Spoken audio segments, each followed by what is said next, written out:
So I was going through my archives as I usually do, and I was trying to figure out when I initially wrote Call It What It Is, which is the short story I'm presenting in this video. But for some reason, I made the mistake of not writing down the date of when I wrote it, but I'm pretty sure it was sometime back in 2021 or 2022, one of those years, but I just remember it was from a few years ago. And this story initially came about when I had this spark of an idea about I want to write about a woman who goes through a breakup and discovers a postcard. I'll just leave it at that because I do not want to spoil the ending and what she finds and stuff. But I don't know if I've addressed this before, but the way I usually get ideas for stories is the second I have even a spark of an idea, I will write it down. I usually will record it in my notes app on my iPhone or in a Microsoft Word document or Google Docs document.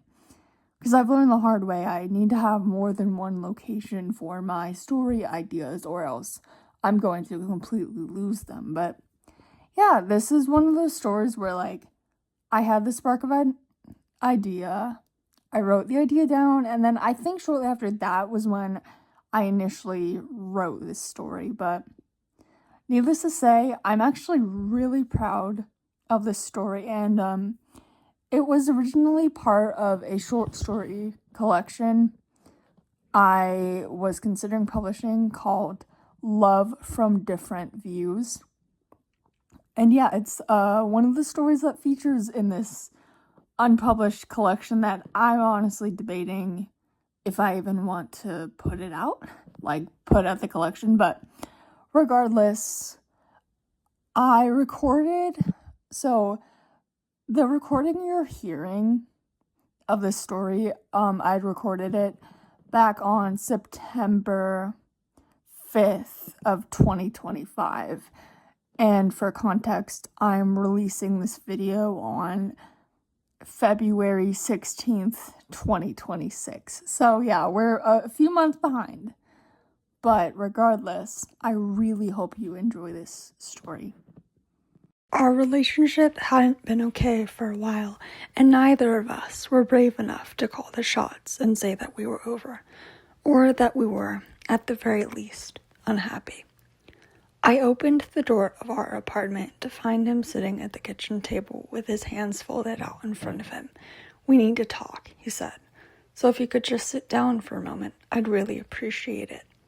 I set my bag down on the counter and walked over to the table to join him, taking the empty seat across from where he sat. He looked at me with a serious expression on his face. "I think it's pretty obvious to us both that our relationship isn't working anymore," he said. "Wouldn't you agree?" As much as I hated to admit it, he had a point. Being in this relationship was no longer bringing us a sense of joy, happiness, or fulfillment. So what's the point of staying? What's the point of remaining miserable in a situation that once was your entire world? While I'd loved him for 7 long years, I began to feel us drifting apart over time. We just weren't the same people anymore, and were pursuing different paths that no longer aligned with visions we thought we wanted. I nodded, and in that moment, all I could think to say was, then why have we both stayed in a situation that we knew wasn't working? My boyfriend scratched his beard and stared down at his hands briefly before returning his gaze to me. Good point, because I don't know why either. In that moment, we exchanged a glance that communicated a simple answer. We're over, and there is no point in staying. The rest of our conversation went smoothly, and our breakup was mutual. There was no animosity between us whatsoever, and oddly enough, I wasn't heartbroken over the outcome either. I'm just relieved that we finally called it what it was and acknowledged that we were better off friends than being together. When he moved out of the apartment nearly a week later, I wasn't sad to see him go. I was overjoyed by the prospect of navigating life as a single woman again. However, Just as things were finally looking promising, I'd make a discovery that rose more questions than it did with providing answers. What I discovered was a postcard lying on the floor of the bedroom closet, and I'm guessing it must have fallen from somewhere when my boyfriend was packing up his belongings.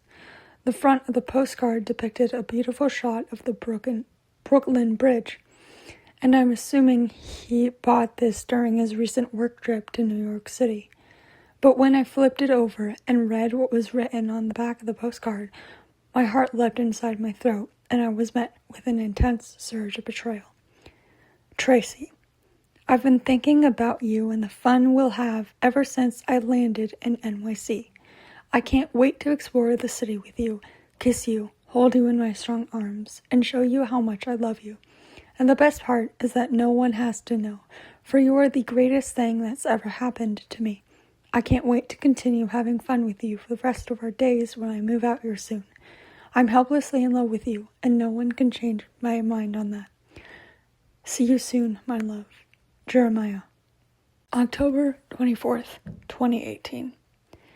I didn't know who Tracy was, but I wasn't her, and the gut punch behind this whole thing was that his involvement with this other woman happened shortly after our relationship began deteriorating. I'm not entirely sure how I'm supposed to feel about this, but I'm glad we broke up before I discovered the secret of his infidelity. I'm glad I can now navigate life as a single woman rather than being involved with a man who enjoyed hiding the fact that he wasn't someone to be trusted.